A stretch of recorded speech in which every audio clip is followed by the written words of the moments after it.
The quantum corridor demonstration was meant to be a masterpiece, a dazzling display of technological prowess.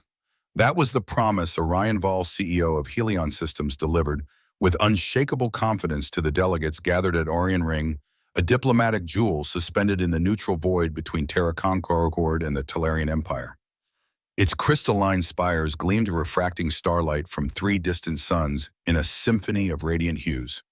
Aiden Core adjusted his interface goggles for the umpteenth time, his eyes narrowing at the holographic readouts flickering with corridor energy flows. As a quantum corridor engineer, he'd endured countless corporate dog and pony shows, but this one sent a chill down his spine. The numbers were off safety margins shaved razor thin for a spectacle that screamed hubris. Quite the crowd, a melodic voice murmured beside him, cutting through his unease. He turned to find Princess Zaratura, her silver-blue skin shimmering under the conference hall's soft ambient glow. Unlike the ostentatious Talarian nobility, she wore a sleek diplomatic suit, its simplicity underscoring her sharp elegance. Her violet eyes scanned the room with a predator's intellect. "Your Highness," Aiden said, dipping his head, startled by her approach. "I'd be more impressed if they showed us raw operational data instead of these polished projections." Zara tilted her head, a gesture he'd come to recognize as curiosity among her kind. "You don't trust Helion's presentation, do you?" "I don't trust any outfit claiming absolute safety while running their generators at 98% capacity," Aiden replied, gesturing to his readouts. "It's like flooring a starship's engine and swearing it'll never burn out." A faint smile curved her lips, a spark of amusement in her gaze. Aiden Core, the engineer who penned that paper on distributed corridor architecture. "I've read it." You have Aiden's brows shot up surprise, betraying his usual composure. Talarian royalty diving into human technical journals wasn't exactly a daily occurrence. "Infrastructure shapes lives," Mr. Corzara said, her tone earnest yet edged with steel. "When Helion seized control of the stellar gates, entire worlds were left at the mercy of their greed, or lack thereof." Her expression darkened, a shadow crossing her luminous features. The hall's lights dimmed as Orion Vol took the stage, his tailored suit and polished smile as artificial as the swirling energy vortexes behind him. Blues and greens danced in the air, a mesmerizing depiction of Helion's quantum corridors ferrying matter across light years in an instant. "Ladies, gentlemen, and esteemed beings," Vol's voice boomed smooth as a politician's promise. "Today, a day heralds a new dawn for interstellar travel. Our proprietary algorithms guarantee flawless safety and peak efficiency, no delays, no uncertainties, just pure profitable progress." Aiden's jaw tightened at profitable. 3 months ago, a coastal town on Terra had plunged into darkness during a hurricane, its power grid gutted because Helion diverted energy to their corridor network. His mother, Mara Core, had dared to expose their negligence, only to be branded a saboteur by their media machine. The smear campaign had shattered her reputation, though no charges ever stuck. "The refugee sectors in the outer rings have been begging for medical supplies for 8 weeks. Zara whispered, her voice low enough for Aiden alone. "Helion claims there's no corridor capacity, yet here they are burning enough energy to light a small moon. Because refugees don't pay premium rates," Aiden muttered, bitterness lacing his words. "Their algorithms don't prioritize people, they chase profit." On stage, Vol's gestures grew grandiose as the demonstration hit its peak. The artificial corridors pulsed brighter, their harmonics humming through the air like a cosmic choir. Behold the perfect synchronization, the unparalleled control only Helion can deliver. That's when Aiden saw it, a flicker on his personal scanner, a subtle tremor in the energy readings. A resonance cascade was brewing in the left generator array. His blood turned to ice. "Get down," he roared, but the demonstration's thunder swallowed his warning. The explosion wasn't cataclysmic, but in the confined hall it didn't need to be. A searing flare of white-hot energy erupted, hurling shards of crystallized quantum matter through the air like deadly comets. Aiden didn't think he acted. He launched himself at Zara, tackling her to the floor as the blast wave roared overhead. Shards sparked against his back, his civilian shield generator frying instantly. Pain ripped through him as fragments pierced his flesh, but he held fast, shielding her until the chaos stilled. The hall felt eerily quiet, save for the hiss of overloaded circuits and the groans of the wounded. Aiden rolled off Zara, his back screaming as if scorched by a plasma torch. Through the haze of smoke, he saw her staring at him, wide-eyed, unscathed, save for a few scratches. You, you saved me, she breathed, her voice trembling with awe. Yeah, well, Aiden grunted, wincing as he tried to sit up. Someone had to. Your security was too busy gawking at the light show. Emergency teams swarmed the hall, medical scanners humming over Aiden's wounds. A medic muttered, "Lucky to be alive, this should have been fatal." But Aiden's focus was elsewhere, drawn to a heated exchange near the wreck generator. Impossible Vol barked at his technicians, his composure fraying. The safety protocols were triple-checked. "Sir, the logs show the limiters were manually overridden," a nervous tech stammered. Someone pushed the resonance beyond safe parameters for a flashier effect. Aiden caught Zara's gaze. She'd heard it too. The truth hung heavy between them. Before the medics could haul him away, a towering figure parted the crowd like a dreadnought, slicing through a nebula. Emperor Kael Tura, in full ceremonial armor that shimmered with protective energy, fields loomed over them. His amber eyes pinned Aiden with an intensity that made the engineer want to shrink. "You saved my daughter," Kael declared, his voice a low rumble of authority. "What is your name, Aiden Core?" "Your Majesty," he replied, steadying his nerves. "Systems Engineer, Quantum Corridor Specialist. The one who champions open-source corridor architecture?" Kael said not a question, but a statement. "Zara has spoken of your work." Aiden glanced at the princess, who looked faintly sheepish. "I believe critical infrastructure shouldn't be chained to one entity's control, sir." "Indeed," Kael's face was unreadable, a mask of royal steel. "Medics treat his injuries here. I need him mobile." Turning to Zara, he added, "Convene an emergency session of the Infrastructure Committee. This demands answers."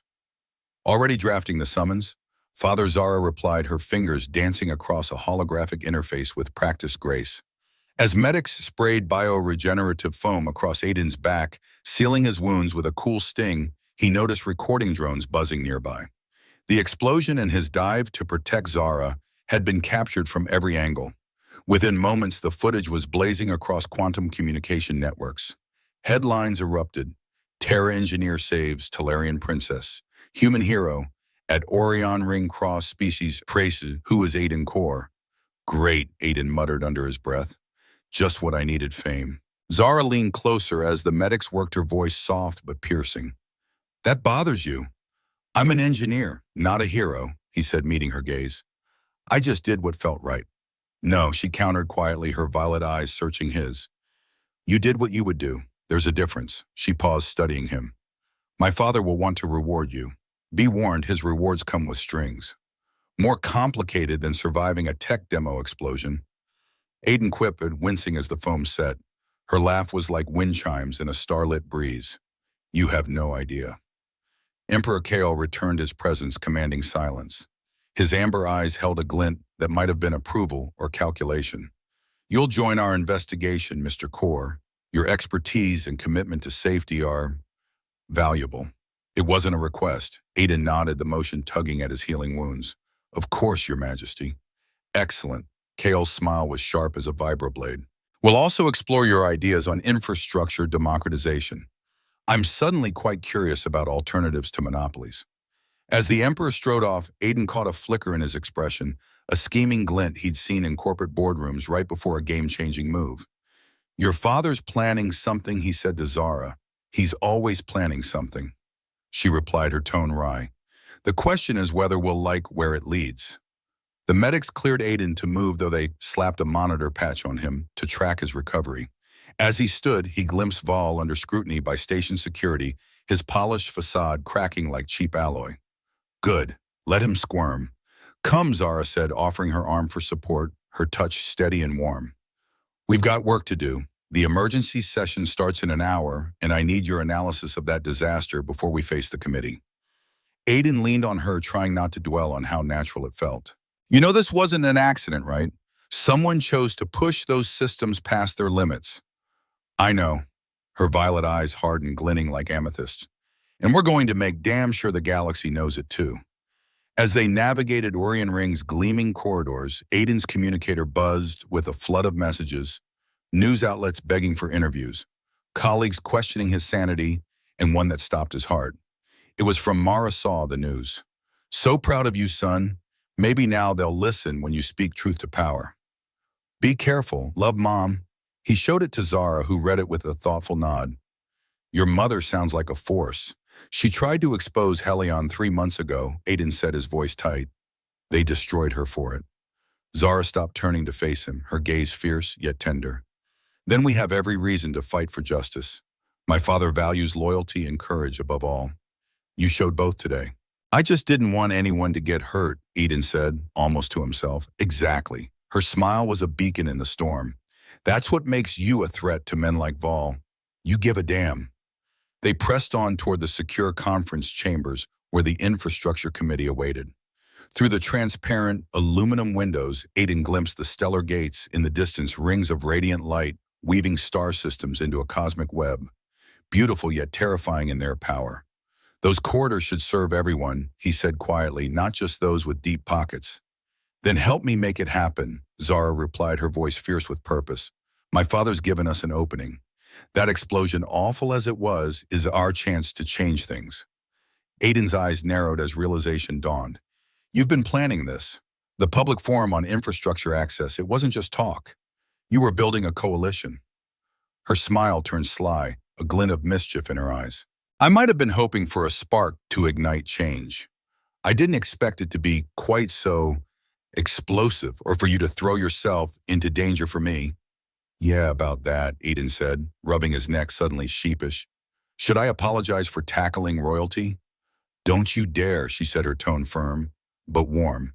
You saved my life. In Talarian culture, that forges a bond, a deep one. Before he could probe further, they reached the conference room where raised voices echoed through the door.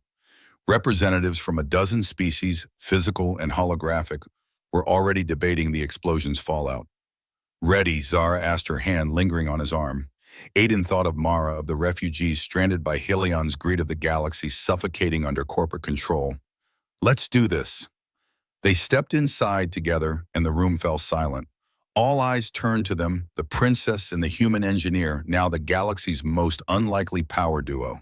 Beyond the windows, the stellar gates pulsed, yearning for freedom from their corporate shackles. The real battle was just beginning. Chapter 2, Corridors, Contracts and a Crown, Dad's Grin. The investigation kicked off at dawn, though dawn was a poetic fiction on Orion Ring, where the station's artificial light cycled to a warm golden glow. Aiden stood before a tribunal of the galaxy's most formidable infrastructure regulators, his heart pounding like a reactor on overload. The committee chair, Zelani, whose crystalline form scattered the morning light into dazzling prisms, fixed him with an unyielding gaze.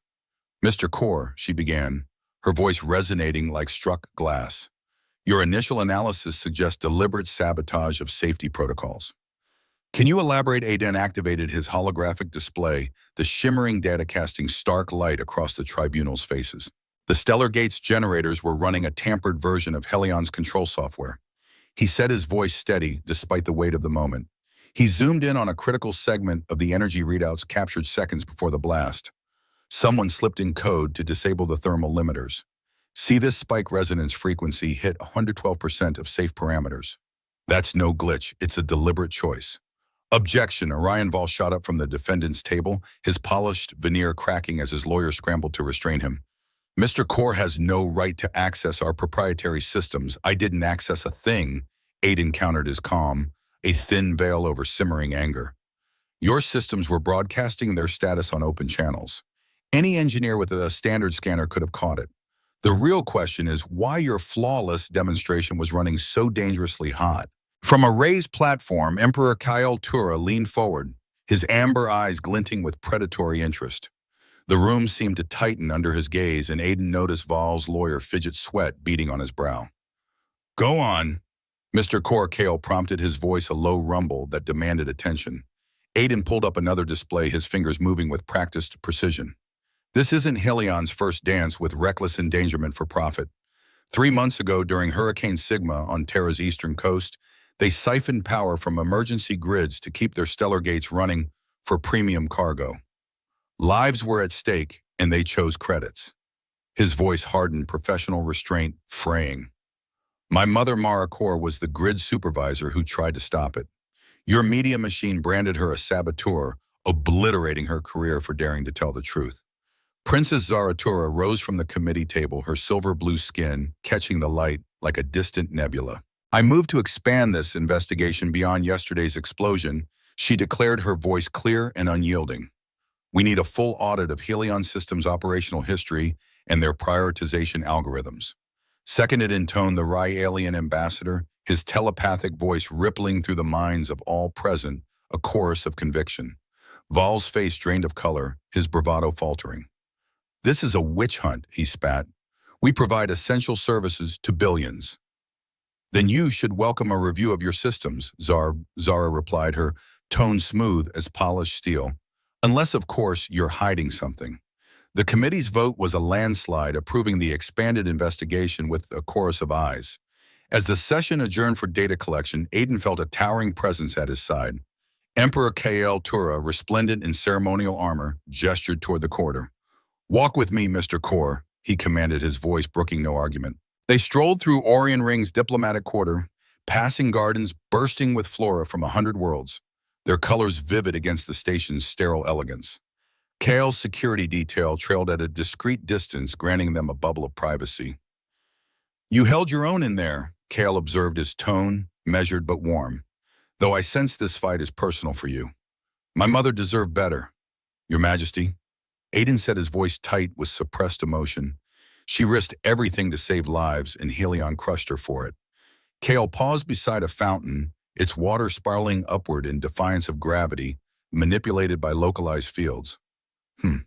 Tell me, Mr. Core, if you could reshape the Stellar Gates network, what would you do? Aiden didn't hesitate. Open source the control protocols.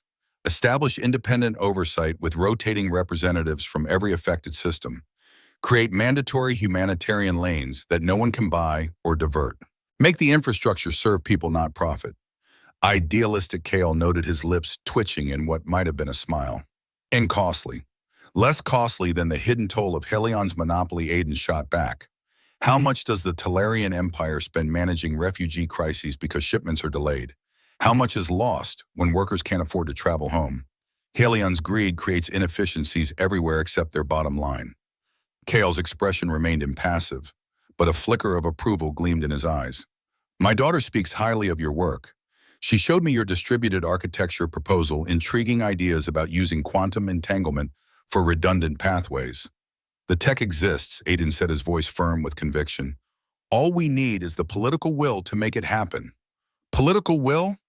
Kael repeated, his smile sharp and not entirely reassuring. That, Mr. Core, is where things get messy. Follow me. He led Aiden to a secure conference room where Princess Zara waited alongside a cadre of advisors. On the table lay a document etched into a shimmering Talarian memory crystal, its surface pulsing faintly. The right of Shieldkin, Kael announced, his voice carrying the weight of centuries. An ancient tradition of my people. When someone risks their life to save a royal, they may be adopted into the crown's protective circle.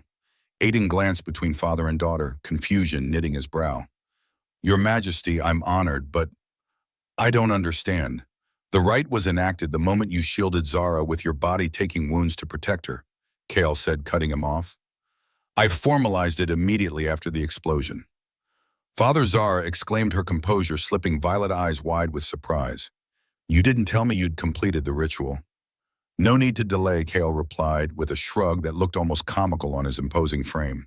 The political protection it grants Mr. Core will be vital. Helion will try to bury him as they did his mother. Aiden sank into a chair, his mind reeling. So, what am I now exactly legally? You're under the Talarian crown's protection, Zara explained, shooting her father an exasperated glance. An attack on you is an attack on us. It's a rare honor, no human has ever received it. And Kael added a mischievous glint in his amber eyes. It allows me to appoint you as special technical advisor to our infrastructure reform initiative. Congratulations, Mr. Core. You now have full access to Helion's systems for your investigation. That's incredible, Aiden managed, still processing. Thank you, Your Majesty. Don't thank me yet, Kael warned, his tone darkening. Vol won't roll over. He has powerful allies and deeper pockets. But now, so do you. He slid a datapad across the table. This contains everything our intelligence has on Helion's operations. I suspect you'll find it enlightening. Aiden activated the pad, his eyes widening at the flood of data. Financial records, communication logs, technical specs that shouldn't exist outside Helion's vaults. How did you bet a ruler ignorant of his domain's shadows isn't a ruler for long? Kale said simply. I've watched Helion's growing stranglehold with unease. Your mother's case troubled me deeply. A brave woman crushed by corporate greed. His expression hardened. That ends now. Over the next few days, Aiden plunged into the data with relentless focus, his reputation as a brilliant engineer shining through. Alongside Zara and a team of investigators, he unraveled a web of corruption darker than any had imagined. Late one night in a secure workroom, bathed in the glow of holographic traffic patterns, he leaned toward Zara. Look at that, he said, his voice tight with disgust. Helion's been using predictive algorithms to create artificial scarcity. They choke specific routes to spike demand, then auction priority access to the highest bidder. Zara leaned closer, her presence a quiet distraction Aiden tried to ignore. Her violet eyes narrowed at the data. These patterns, they're deliberately targeting refugee evacuation routes. Exactly. Aiden said, his fist clenching.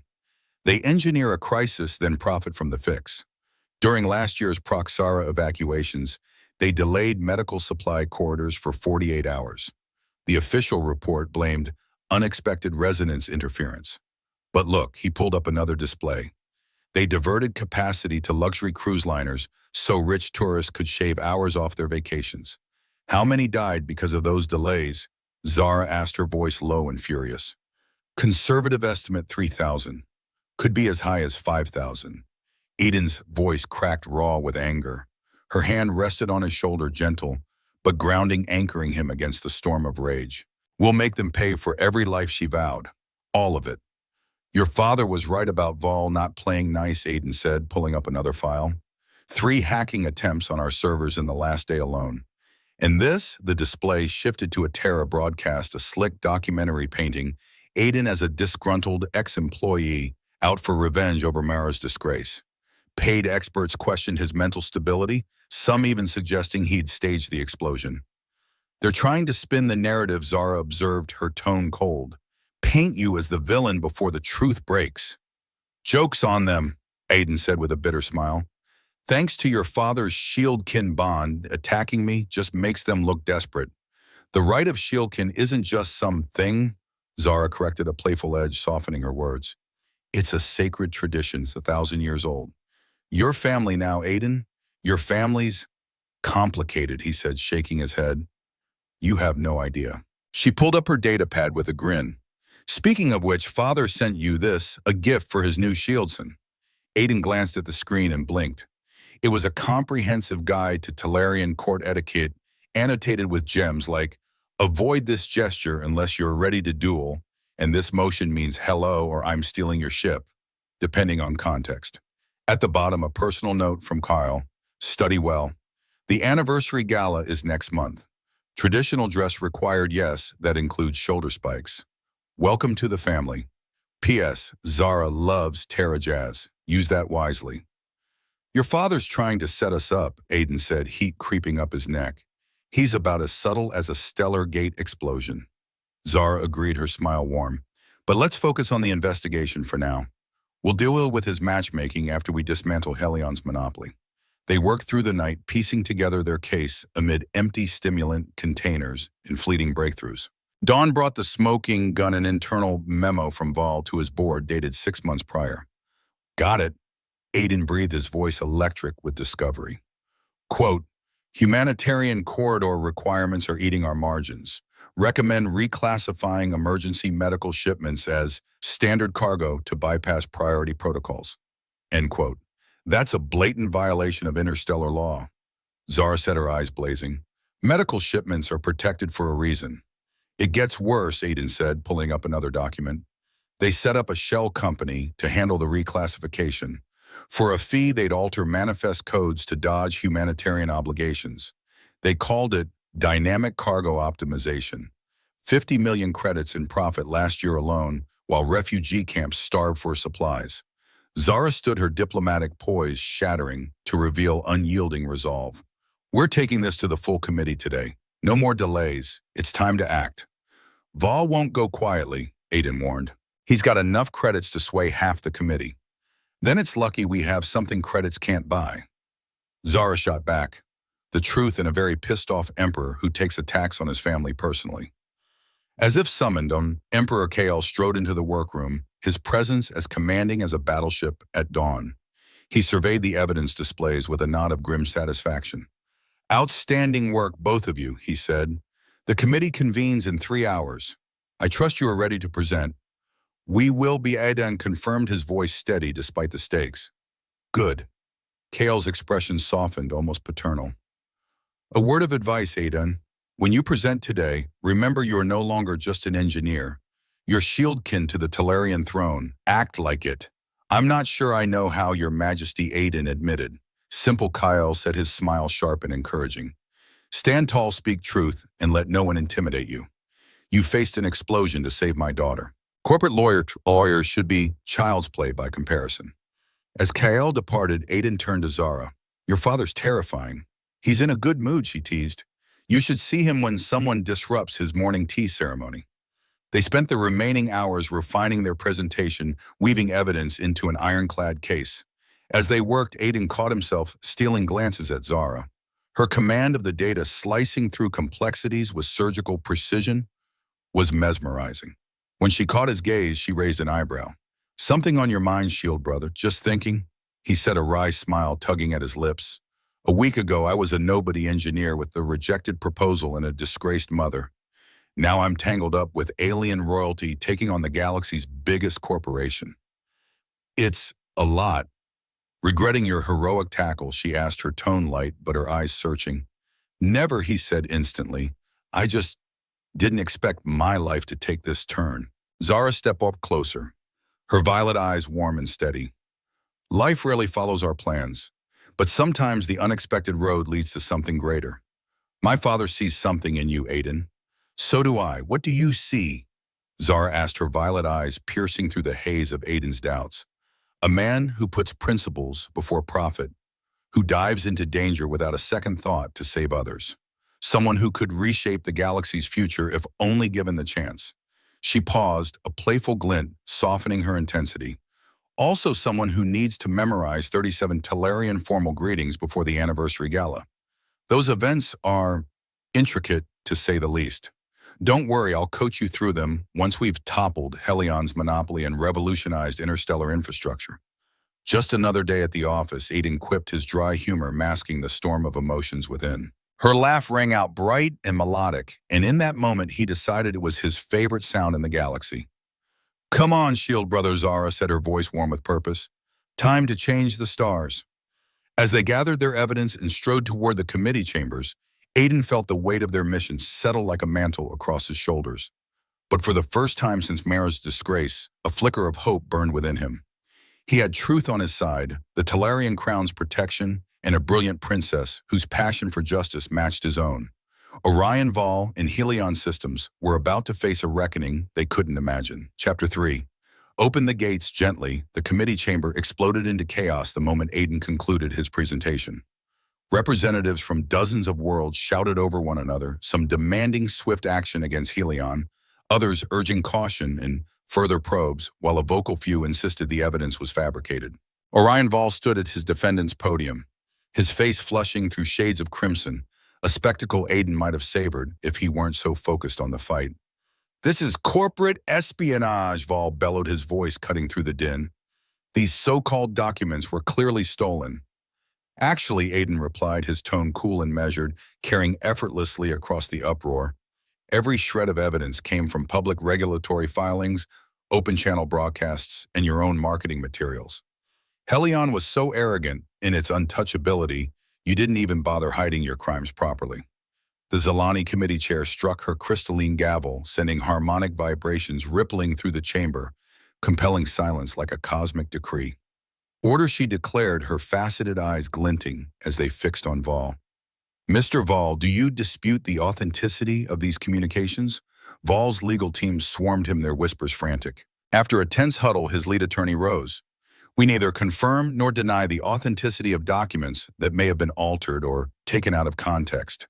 We demand a full forensic analysis before these proceedings continue. Forensic analysis. Princess Zaratura stood, her datapad glowing in her hand, her presence commanding the room. I'm happy to provide one.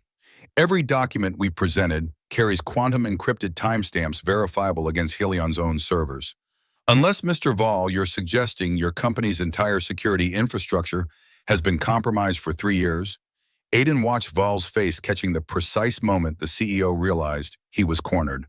The timestamps were ironclad, denying them would admit catastrophic security failures, tanking investor confidence. Accepting them meant confessing to crimes against humanity. Yet Vol wasn't ready to surrender. Even if these documents are genuine, he said, his voice tight, they reflect standard business optimization. We have shareholders to consider, obligations to maximize efficiency. Efficiency? Aiden's voice dripped with disgust, his restraint finally snapping. You delayed insulin shipments to Kepler Station during a diabetes outbreak. 47 people died. Children died because a luxury cruise line paid more for that corridor slot. The chamber fell deathly silent. Even Vol's staunchest allies shifted uncomfortably, shaken by the stark truth. Emperor Kael'Tura, who had observed from his platform with regal silence, finally spoke, his voice a low, commanding thunder. Mr. Vol, a simple question. Should infrastructure vital to life serve profit or people? Vol straightened, grasping for his lost authority. With respect. Your Majesty, that's a false dichotomy. Profit drives innovation, ensures quality.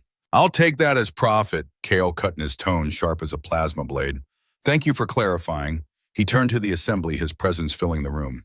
The Talarian Empire moves to support Princess Zara's Stellar Commons Accord.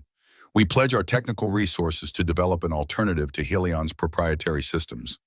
The Terra Concord seconds the motion, announced Director Saria Parki, her gaze locking on Aiden with unspoken approval. We're deeply impressed by Mr. Core's proposals for open-source corridor architecture. This is madness. Vol exploded, his composure shattering. You can't nationalize private infrastructure. We'll sue. We'll pull our services entirely, see how your precious refugees travel without any corridors. An interesting threat, Zara observed, her voice cool and cutting. Are you suggesting Helion would abandon billions in infrastructure and trillions in revenue out of spite? Not spite, Vol snarled. Business reality.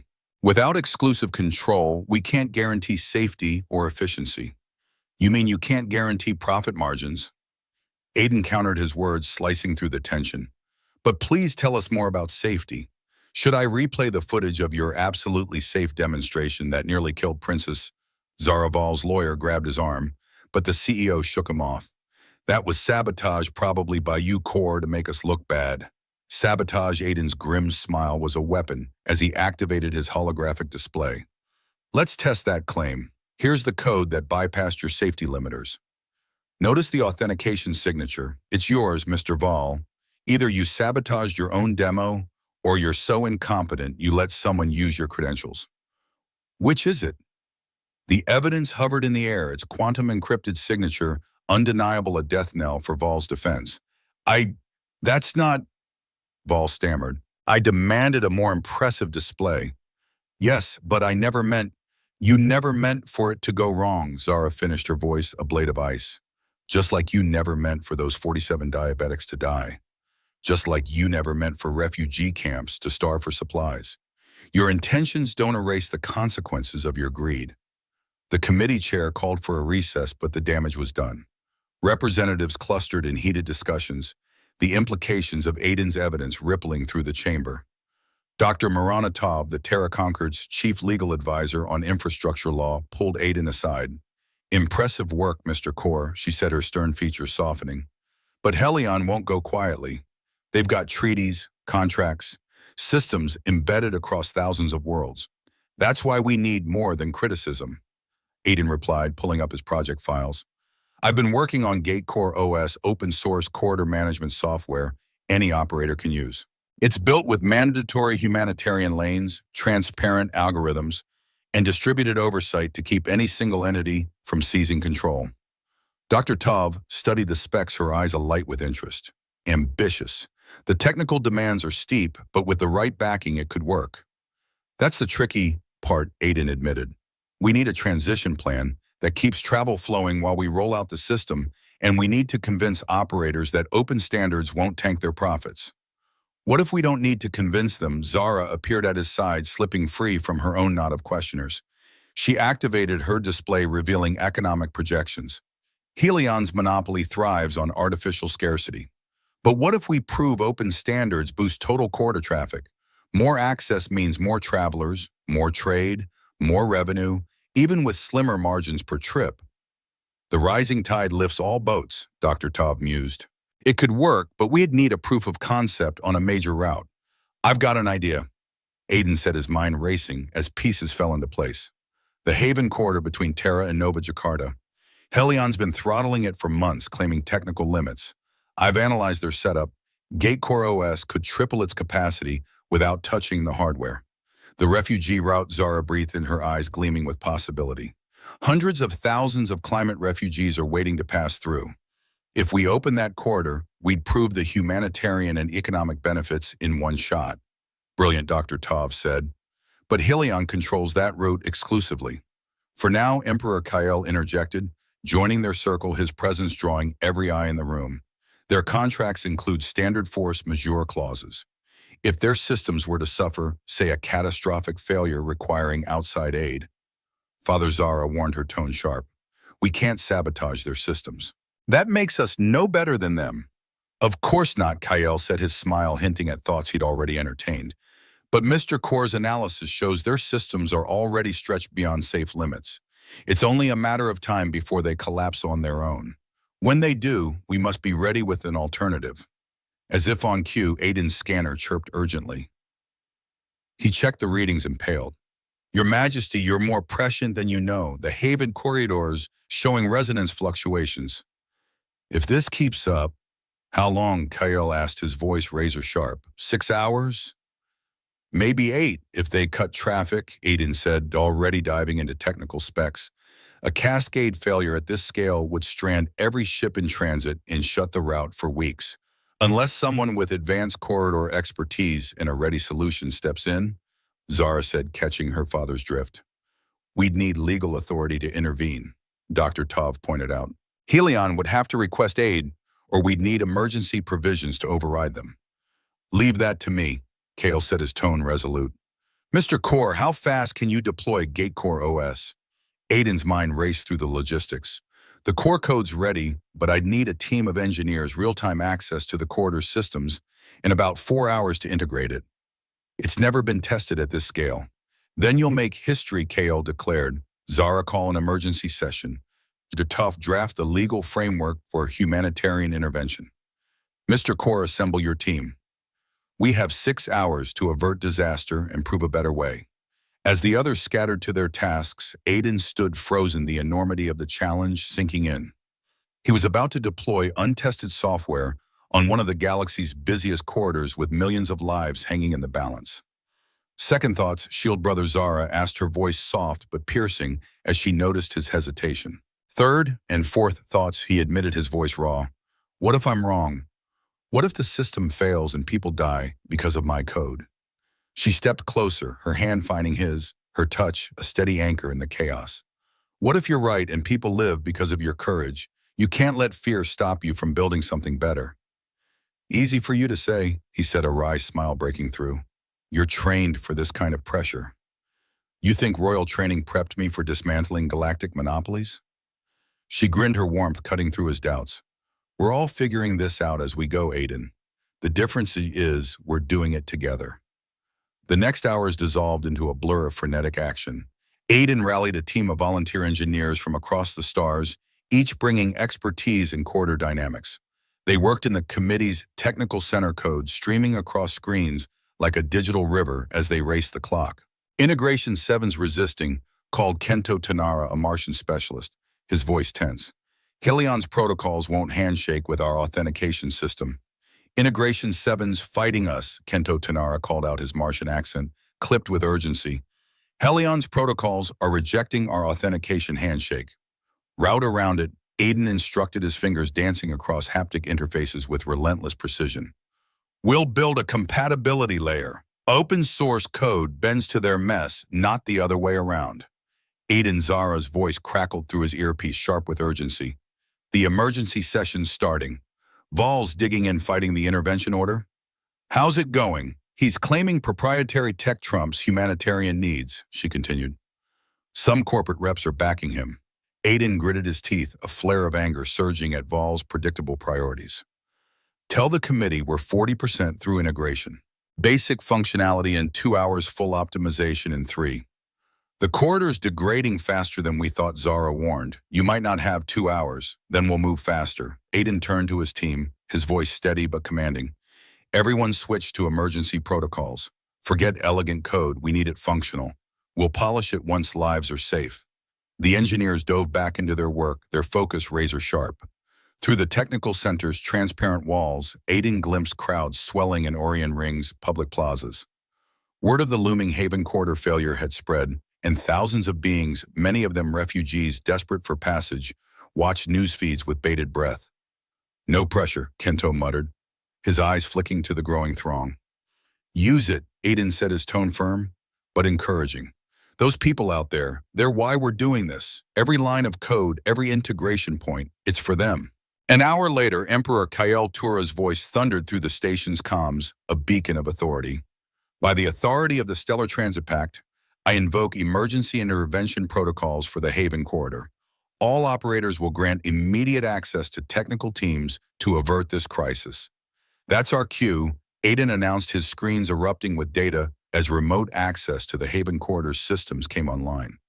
The situation was grimmer than his scans had suggested.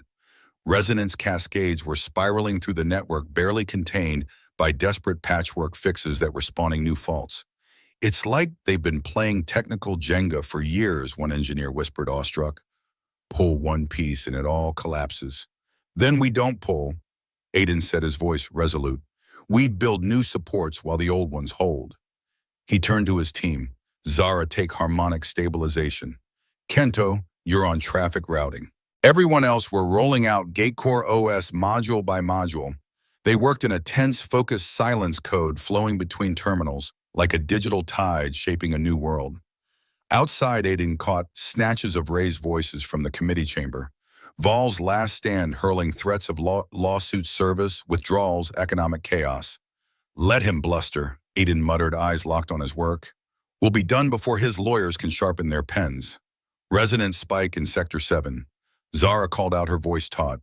We're losing containment. Aiden's hands moved on instinct, diving into the cascade before his mind fully registered the crisis. This was his element, the intricate dance of variables and solutions, bending stubborn tech to human will. He felt the corridor's rhythm, its needs pulsing like a living thing, guiding him through the chaos to stability. Got it, he announced as the reading steadied. Gatecore's harmonic balancing is online. Starting traffic integration now. This was the crucible. They had to shift from Helion's proprietary routing to Gatecore OS without losing a single ship in transit, a feat akin to swapping a starship's core mid-flight. First batch transitioning, Kento reported. Clean handoff.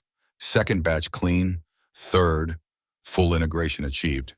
Cheers erupted from the team, but Aiden raised a hand, his focus unbroken. Not done yet. We need those humanitarian lanes open to prove the capacity boost. Zara initialized the refugee priority channels. New pathways bloomed in the corridor's structure, dedicated lanes immune to purchase or privilege reserved solely for humanitarian transport. The impact was instant. Ships stalled for weeks surged forward, finding clear paths at last. Traffic flows climbing, an engineer reported. 20% above previous capacity, 30, 40, stabilizing at a 57% increase. 57%. Aiden breathed, a mix of awe and relief washing over him. We just boosted the corridor's capacity by more than half using the same hardware Helion claimed was maxed out. Because Helion was choking it with artificial bottlenecks, Zara's voice came through his earpiece, fierce with triumph. Aiden, the committee's watching your success live. Vol's support is crumbling. Through the technical center's windows, Aiden saw the crowds outside erupt in celebration. Refugees were already booking passage on routes long denied them. The economic ripple effects were staggering. More traffic meant more trade, more cultural exchange, more opportunities for all. Mr. Core Emperor Kyle's voice boomed through the center's speakers, resonant with gratitude. On behalf of the emergency committee, I offer our thanks. You've averted a humanitarian catastrophe and proven open infrastructure's potential. Please join us in the main chamber. Aiden glanced at his weary team, their faces alight with pride. This was all of us, he said. Every engineer here made this possible. Go, Kento urged, clapping his shoulder. Someone's got to explain to those bureaucrats what we just pulled off. Make sure they know this is just the start. Aiden made his way to the committee chamber, still in his work clothes, reeking of stress sweat and stimulant drinks. The atmosphere had transformed, no longer a battlefield of accusations, but a hub of excited chatter about implementation timelines and expansion plans. Vol sat slumped at his podium, a man watching his empire fracture, his lawyers buzzing around him like frantic drones. Mr. Kaur, the Zalani chair, announced as he entered, her crystalline voice cutting through the hum. Report on the Haven Corridor intervention. Aiden activated his holographic display, real-time traffic data glowing like a star field. Gatecore OS is fully operational. We've stopped the cascade failure, boosted capacity by 57%, and opened dedicated humanitarian lanes already in use. Most critically, we did it with open source code any operator can adopt and verify. At what cost? Vol interjected, his voice weak but defiant. What about the billions Helion invested in development? Your development bred scarcity, Aiden shot back. Ours creates abundance.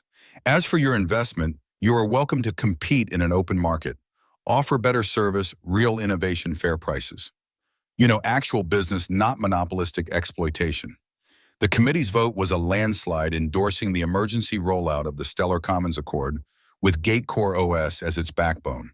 Helion would either integrate their systems or face exclusion from humanitarian routes. As the session closed, grateful representatives swarmed Aiden, eager to discuss adopting the system in their sectors. But his attention snagged on a message blinking on his personal device from Mara. Watching the news. So proud. Your father would have loved this. Show them what cores are made of. Good news, Zara asked, appearing at his side with 2 steaming cups of what smelled like rocket fuel-grade coffee. The best, Aiden said, showing her the message. My mom's watching. After all Helion put her through, she gets to see them fall.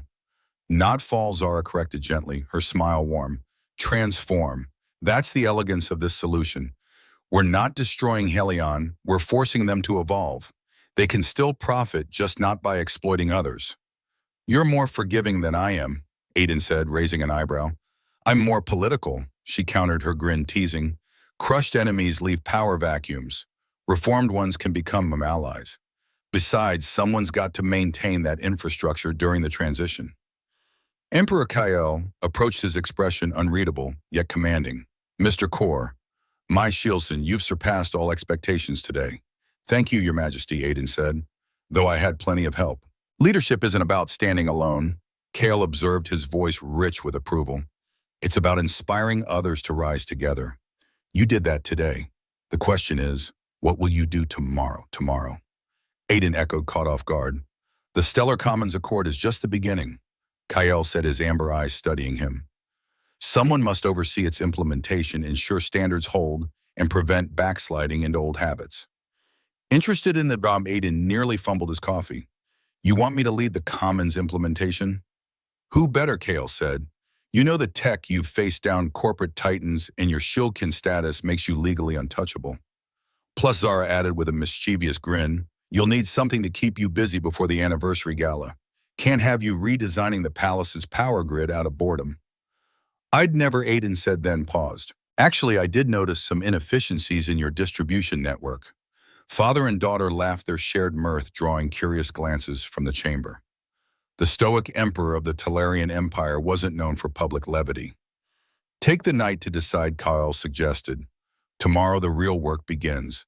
Tonight celebrate, you've earned it.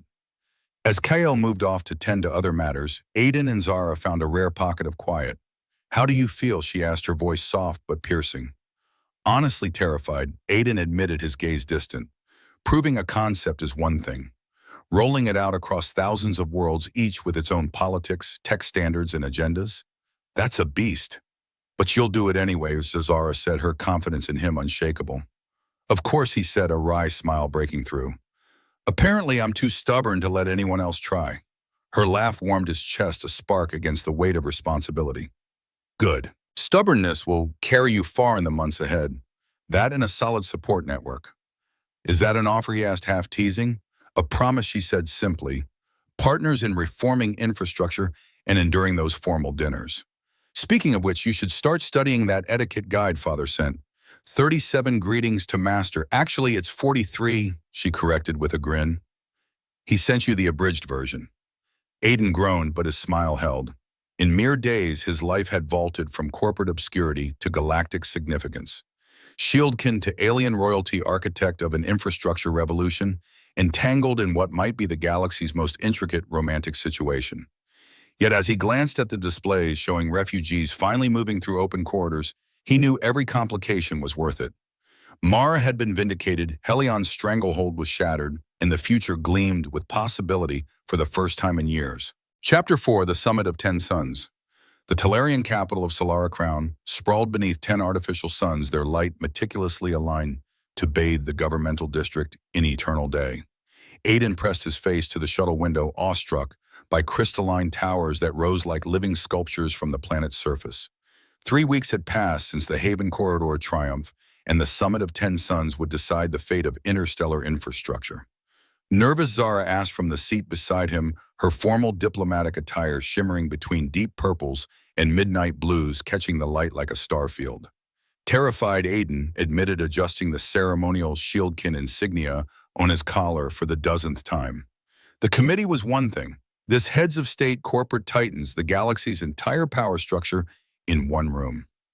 One very secure room, Zara assured him, her tone steady. Father insisted on ironclad protection after Helion's latest smear campaign.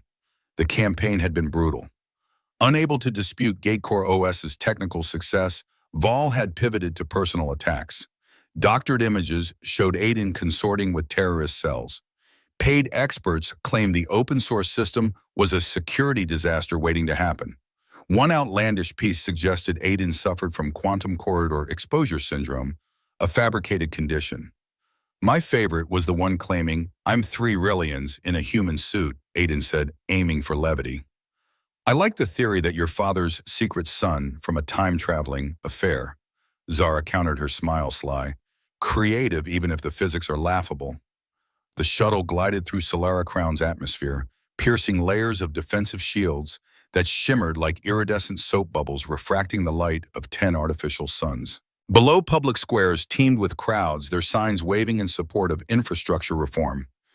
The rollout of Gatecore OS across additional routes had reshaped the galaxy. Shipping costs had plummeted by 30%. Humanitarian supplies reached their destinations in days rather than weeks, and the economic surge from enhanced corridor access was undeniable. But victory bred adversaries. Beyond Helion systems, other corporations bristled at the threat to their monopolistic grip. Several minor systems had even threatened to secede from the Stellar Transit Pact, rather than adopt open standards.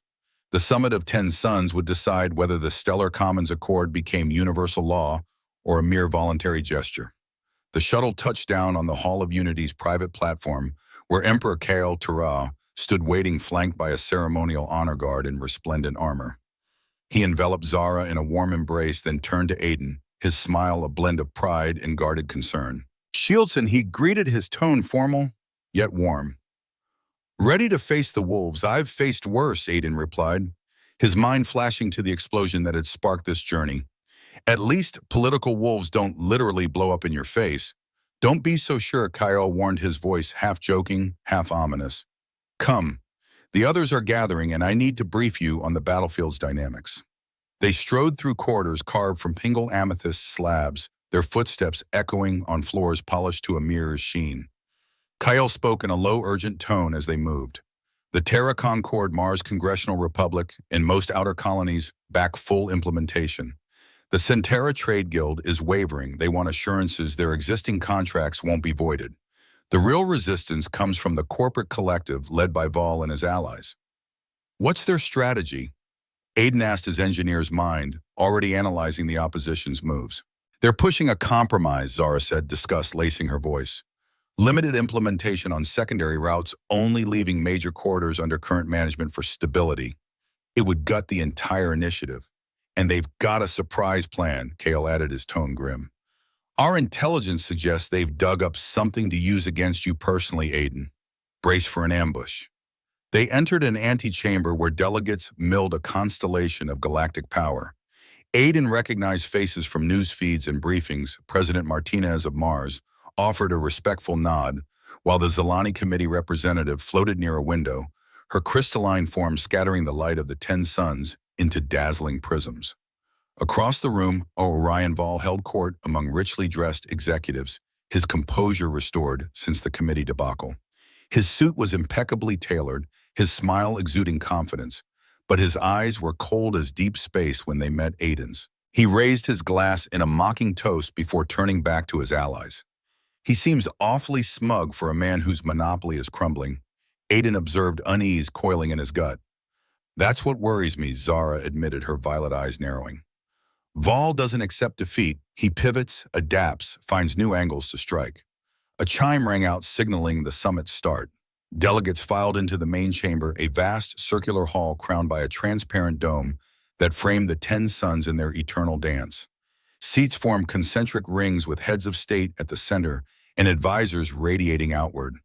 Aiden took his place behind Kyle Hyper, aware of the eyes tracking his every move, a nobody engineer now at the heart of galactic power. The summit's mediator, an ancient Sagittarian whose 4 arms wove intricate patterns as she spoke, called the assemblies to order. We gather beneath the 10 suns to chart the future of our interconnected civilizations. The question before us, shall the Stellar Commons Accord become binding law for all members of the Stellar Transit Pact? The opening presentations unfolded as expected. Supporters lauded the economic and humanitarian gains of open corridors, while opponents warned of security risks and transition costs. Data volleyed back and forth like plasma bolts in a bloodless war. Then Vall took the floor, his presence commanding despite his faltering empire. Esteemed colleagues, he began, his voice smooth and resonant. Before we vote on this radical restructuring of our infrastructure, shouldn't we scrutinize the man behind it? Aiden Core presents himself as a humble engineer driven by justice. But what do we truly know about him? Aiden's hands clenched, but Zara's calming touch on his arm steadied him. Let him speak, she whispered. He wants you to react emotionally. Vall activated a holographic display, his smile sharp as a blade. 3 years ago, Mr. Core was dismissed from Vector Dynamics for ideological incompatibility. The real reason he attempted to steal proprietary corridor technology. That's a lie, Aiden said, his voice cutting through the chamber loud enough to carry. I was fired for refusing to implement cost-cutting measures that would have compromised safety systems. Do you have proof? Vall asked, his tone silky. Because I have signed affidavits from your former supervisors detailing your erratic behavior and reckless disregard for intellectual property. The affidavits materialized on screen, official seals gleaming. Aiden recognized the names, middle managers eager to climb the corporate ladder, happy to sign whatever Vall fed them. Furthermore, Vall continued, clearly relishing the moment, let's examine the curious timing of recent events. Mr. Core just happens to be present when a demonstration explodes. He just happens to have a ready-made solution for corridor management. He rises from obscurity to influence in weeks. Isn't that convenient? Are you suggesting I orchestrated the explosion? Aiden stood, anger finally overriding caution. The explosion caused by your systems with your authentication signature on the override commands. Anyone with enough technical know-how can fake a signature, Vall countered smoothly. And you've shown plenty of that. Tell me, Mr. Core, what did you gain from Helion's embarrassment, fame, power? The favor of a princess. The last jab cut too deep. Zara rose, her diplomatic poise cracking like thin ice. How dare you imply I imply nothing? Vall interrupted, his voice dripping with mock innocence. I merely observed that Mr. Core has profited immensely from a crisis he was perfectly positioned to exploit. The summit should consider whether this is genuine reform or an elaborate power grab. The chamber erupted in heated debate, some delegates nodding at Vall's accusations, while others decried their baselessness. The Sagittarian mediator's forearms wove patterns of authority, restoring order. Emperor Kale stood slowly, his presence silencing the room like a supernova's flare. Mr. Vall raises questions of character. He said, his voice a low, commanding rumble. Very well, let us examine character. He gestured, and the chamber's screens filled with new data. Financial records, communication logs, technical analyses Aiden had never seen. Kale had been holding back, waiting for the perfect strike. Helion Systems has systematically manipulated corridor access for profit at the cost of billions of lives, Kale continued. But their crimes run deeper. They've bribed officials on 17 worlds to maintain their monopoly. They've sabotaged competitors' equipment, causing accidents that killed hundreds. They've even, his voice dropped to a dangerous growl, attempted to assassinate reformist politicians who threatened their interests, leases and fabrications. Vol shouted, his face ashen. Every document is verified by quantum encryption. Kale pressed relentless. But since you question Mr. Core's character, let's examine yours. Tell the summit about the Proxera mining colony. Mr. Vol, tell them why you redirected their emergency evacuation corridor to serve a luxury cruise liner. Tell them about the 800 miners who died in the asteroid impact because they couldn't escape. The chamber fell silent, the weight of the accusation crushing even Vol's allies. That was technical limitations, Vol stammered, his bravado crumbling. Profit calculations, Aiden interjected, his voice steady again. I've seen the memos. You decided lawsuit settlements would cost less than the cruise line's contract penalties. 800 lives reduced to a line item on your balance sheet. We're not here to trade accusations, Zara added, her diplomatic grace returning. We're here to shape the future. The question isn't whether individuals are flawless. It's whether our systems serve people or profits. Gatecore OS has already proven its worth across multiple routes. Capacity is up, costs are down, and no one dies waiting for corporate approval to travel. The debate raged for hours, arguments and counter-arguments, clashing like starships in a silent war. Aiden watched the summit teeter on a knife's edge, the outcome uncertain. Then an emergency alert blared, the chamber's displays flashing red as priority communications flooded in. A massive solar storm in the Vera system had destabilized the primary corridor network, stranding thousands of ships, including a medical convoy carrying vaccines for a plague outbreak on Vera 5. The corridor control station is overwhelmed, someone reported. Helion Systems can't compensate for the stellar interference. Estimated restoration time, 72 hours. 72 hours. The Veran ambassador rose, her blue skin flushing purple with desperation. The plague will kill millions by then. We need those vaccines now. All eyes turned to Vol, whose company controlled the Vera corridors. He conferred frantically with his technical team, but their grim faces told the story they had no answers. Mr. Core, Emperor Kale said, his voice formal, yet urgent, can Gatecore OS handle this crisis? Aiden was already diving into the data streams, the storm's electromagnetic chaos unlike anything in recent records. But as he traced its patterns, possibilities flickered to life. Maybe, he said, his voice cautious but hopeful. The storm's causing quantum decoherence in the standard corridor matrices. But if we implement dynamic frequency shifting, create adaptive pathways that ride the interference instead of fighting it.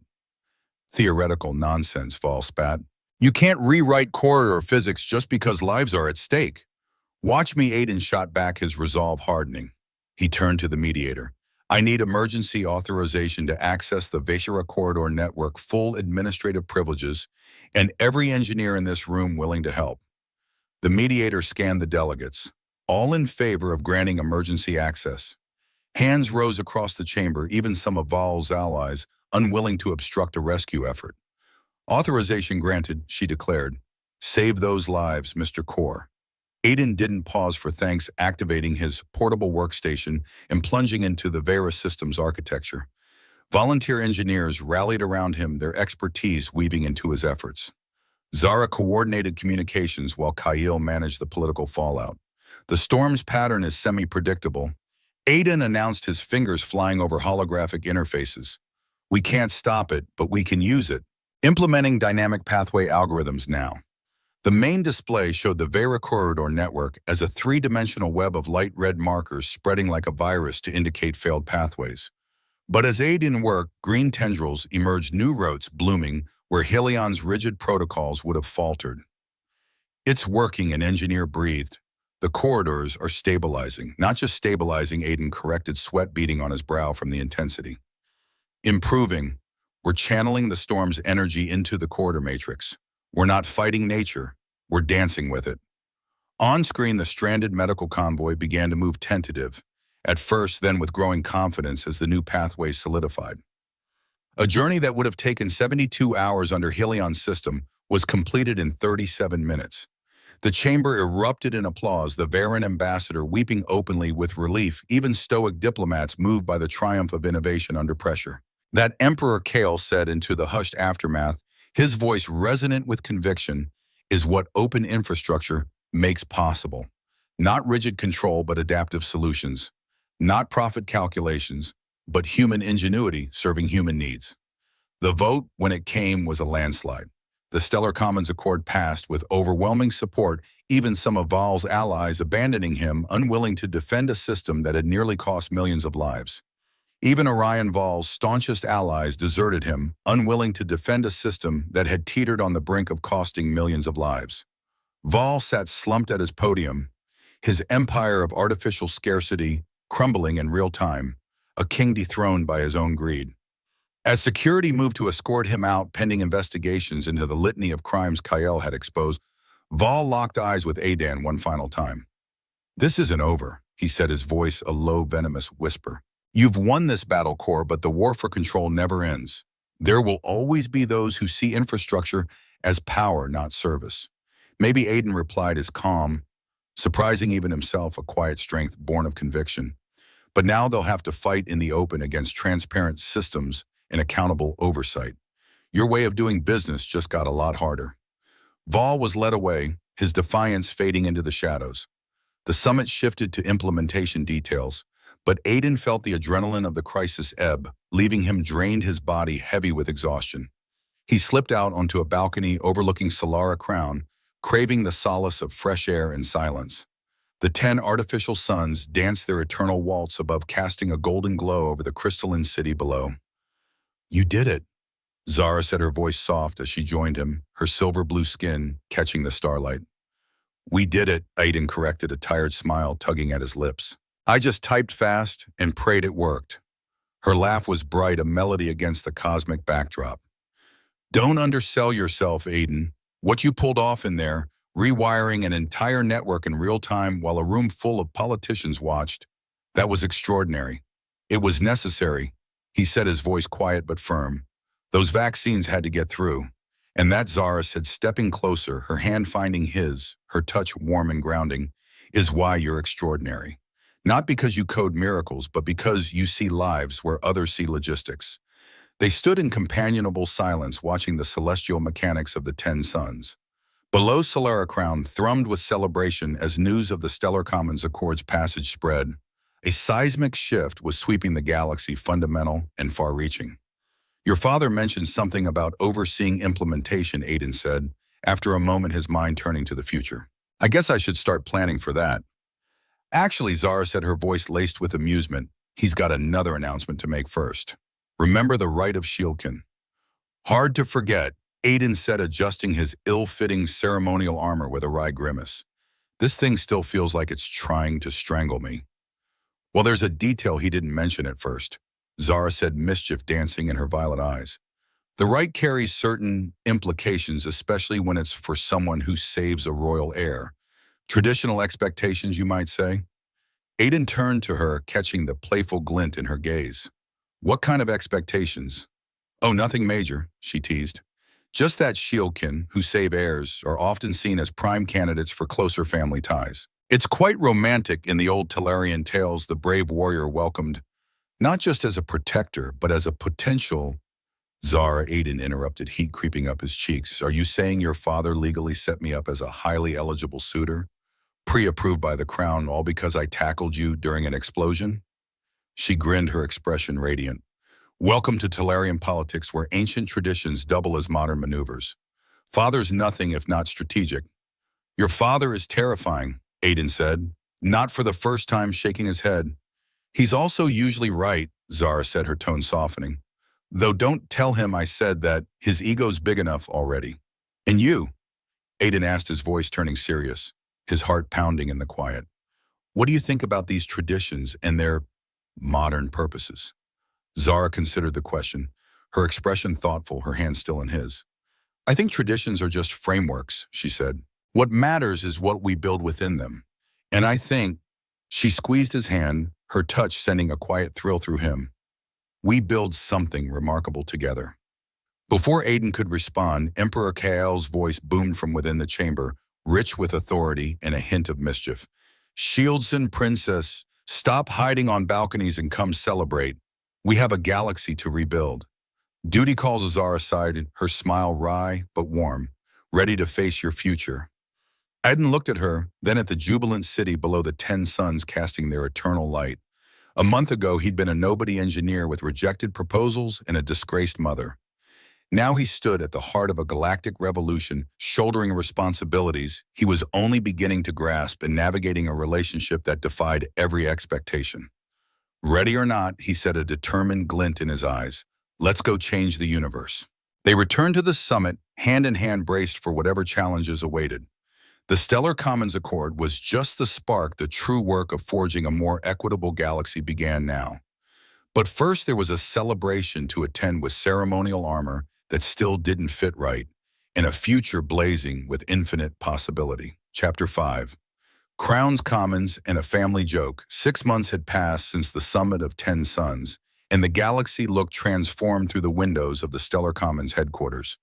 Aiden stood in his office, gazing at cargo ships gliding through newly opened humanitarian corridors above Nova Geneva Station. Each vessel was a testament to lives saved, families reunited, possibilities unlocked. Quarterly reports, Director Thomas Ken announced from the doorway, his voice crisp. Also, Princess Zara has arrived for the treaty signing.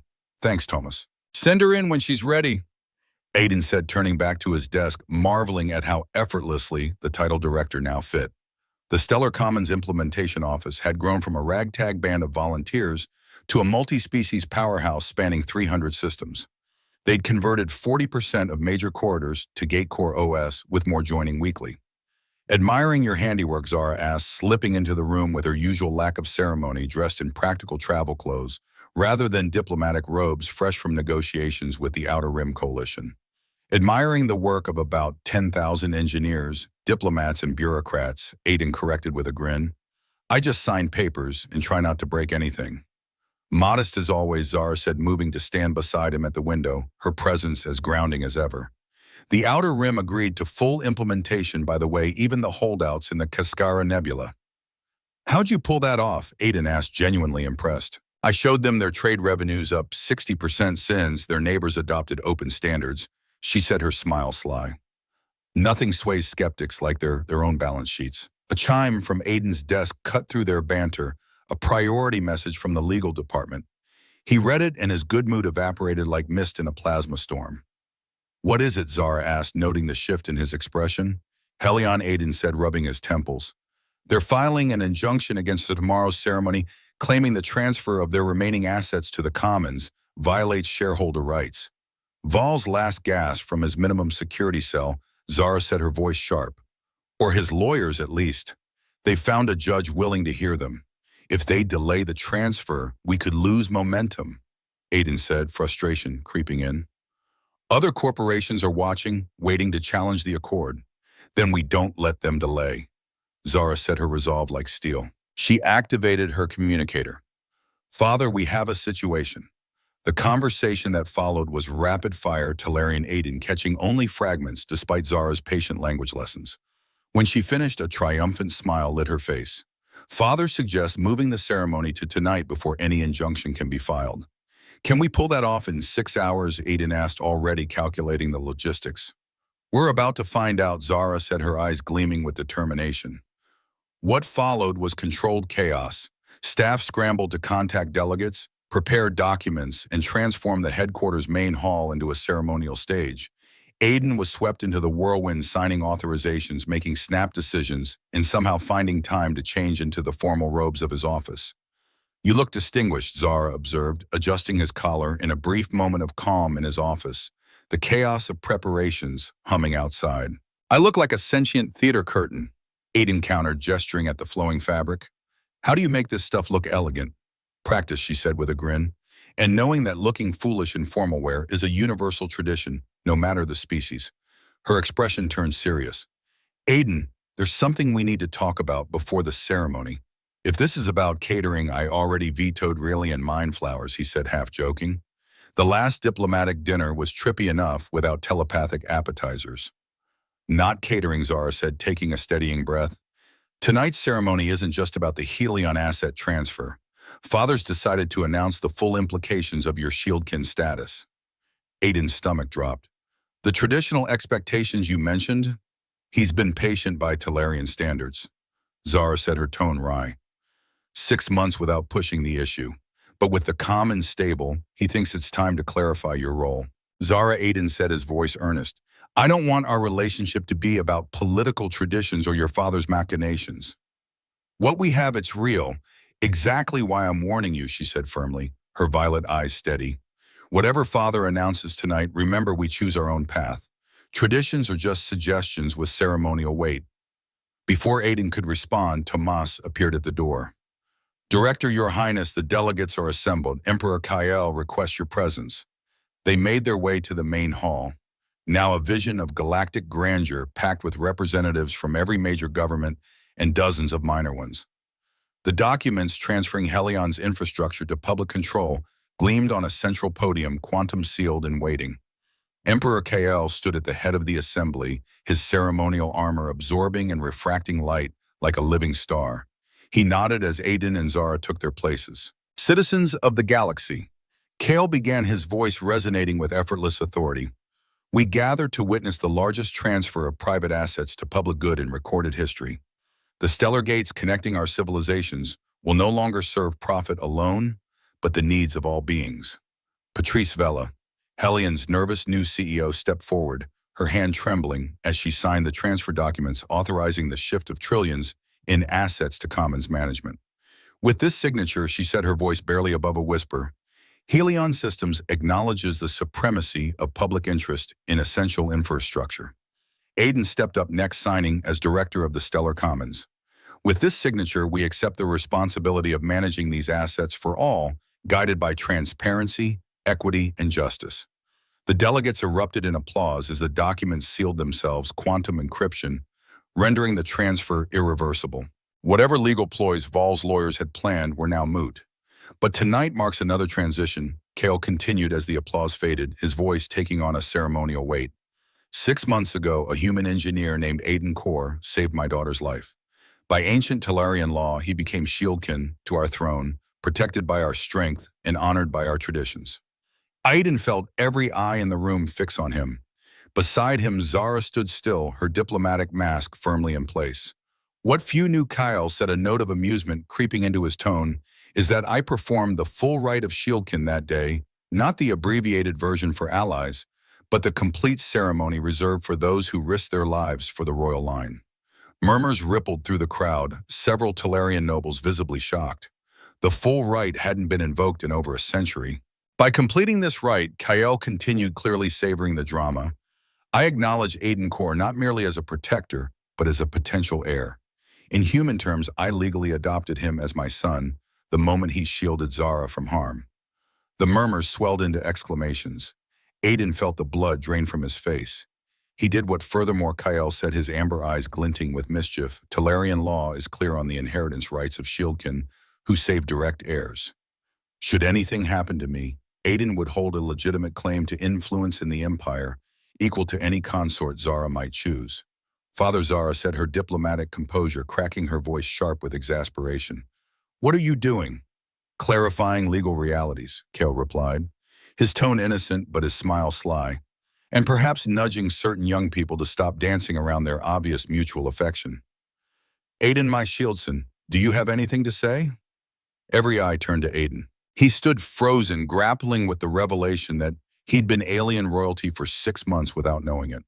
The absurdity of it all hit him, and he started laughing, the sound bubbling up uncontrollably.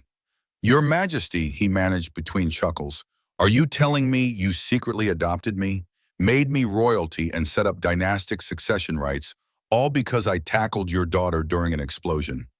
Essentially, yes, Kael said, his grin unapologetic, though I prefer to see it as recognizing potential and securing beneficial alliances. This is insane, Aiden said, still smiling.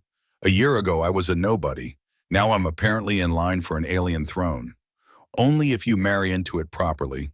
Kyle noted, casting pointed glances between Aiden and Zara. Shieldkin laws are specific. Succession requires a formal bond with a direct heir. Father Zara protested, her voice a mix of exasperation and amusement. You can't just announce succession planning as a matchmaking scheme. I'm not matchmaking, KL said with mock dignity. I'm ensuring legal clarity. The fact that you two have been making eyes at each other for 6 months is merely convenient. That you two have been making eyes at each other for 6 months is merely convenient timing. The assembly dissolved into delighted chaos. Humans roared with laughter at the Emperor's audacity, while Talarian nobles gasped, scandalized by KL's breach of protocol. The rest of the delegates buzzed with speculation, some even placing bets on what might unfold next. Your Majesty, Aiden said, raising his voice to cut through the clamor, I'm deeply honored by your faith in me. But any relationship between Zara and me will be our choice, not driven by political convenience or ancient law. Of course, Kyle agreed, his tone light, but his amber eyes gleaming with intent. I'm merely clearing legal hurdles. What you do with that freedom is yours to decide. Though he added with a sly grin, the anniversary gala is next week and it'd be convenient to announce something by then. The catering's already ordered. You ordered catering for a potential engagement announcement? Zara asked, incredulous, her diplomatic mask slipping into amused exasperation. I'm an optimist, Kale said with a shrug, his regal demeanor barely masking his mischief. Also, the deposit was non-refundable. Despite the uproar, or perhaps because of it, the ceremony flowed smoothly to its close. The asset transfer was finalized, implementation timelines locked in, and the future of open infrastructure secured. As delegates dispersed, many paused to congratulate Aiden on his extraordinary rise, though whether they meant his directorship or his adoption into Talarian royalty remained unclear. Finally, Aiden and Zara found a moment alone on a balcony overlooking Nova Geneva Station Terra, glowing like a blue jewel among the stars.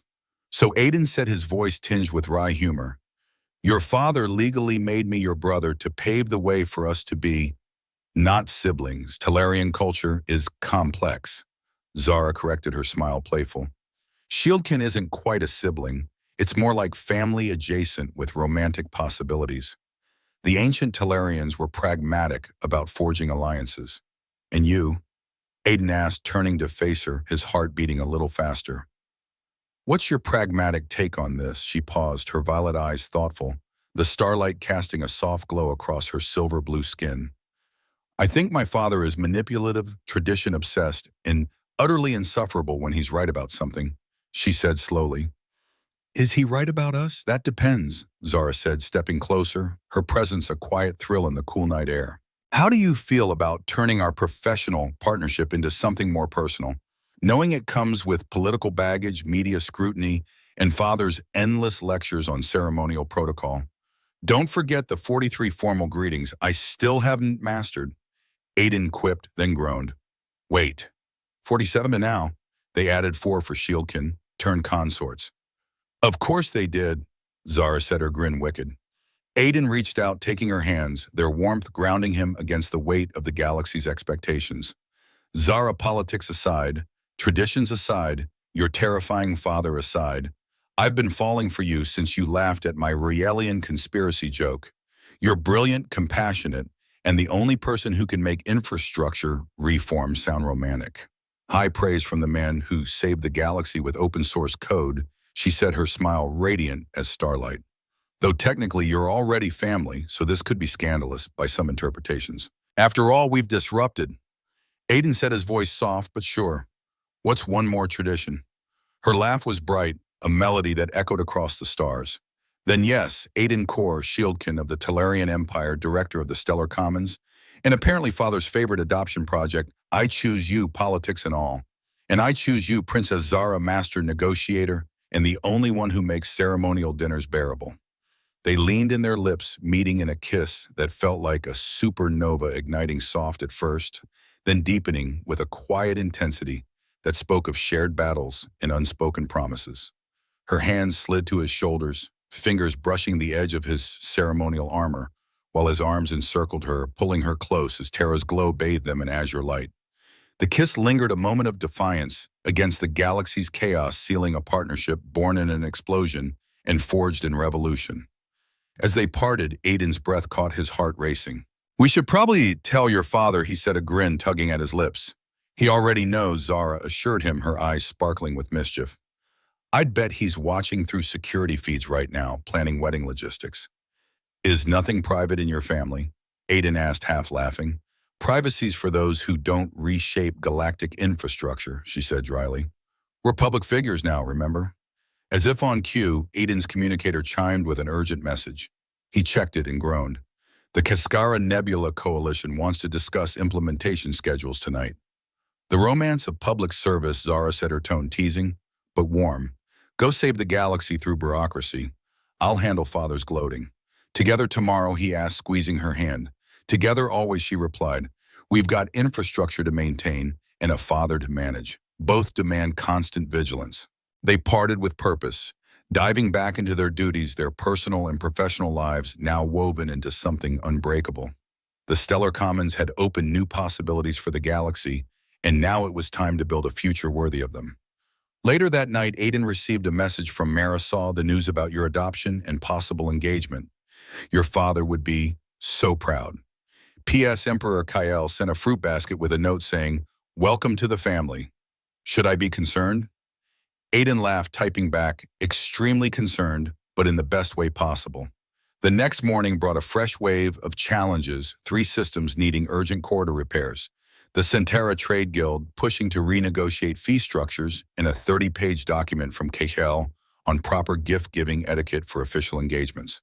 The accompanying note read, "No pressure, but the anniversary gala is approaching and the catering is non-refundable. Also, Zara prefers Terra orchids to Talarian crystal flowers. Use that wisely. Your proud father by combat adoption, KL." Aiden stared at the message, then at the queue of infrastructure emergencies, and finally at the hollow image on his desk of Zara at the treaty signing. 6 months ago, he'd been a nobody engineer, weighed down by big dreams and bigger frustrations. Now he was reshaping galactic civilization while navigating the universe's most convoluted family dynamics. Tomasi called to his assistant, "Clear my schedule for an hour this afternoon. I need to shop for Terra orchids and maybe enroll in a crash course on alien family management." "Of course," Director Tomas replied.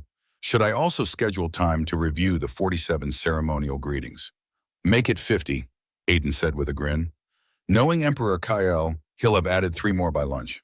Despite the chaos, the politics, and the constant sense of trailing 3 steps behind KL's schemes, Aiden couldn't stop smiling. He'd built something that mattered, found love in the unlikeliest of places, and gained a family that defied all convention.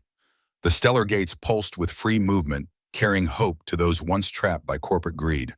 The stellar commons grew stronger, daily proof that public good could triumph over private profit.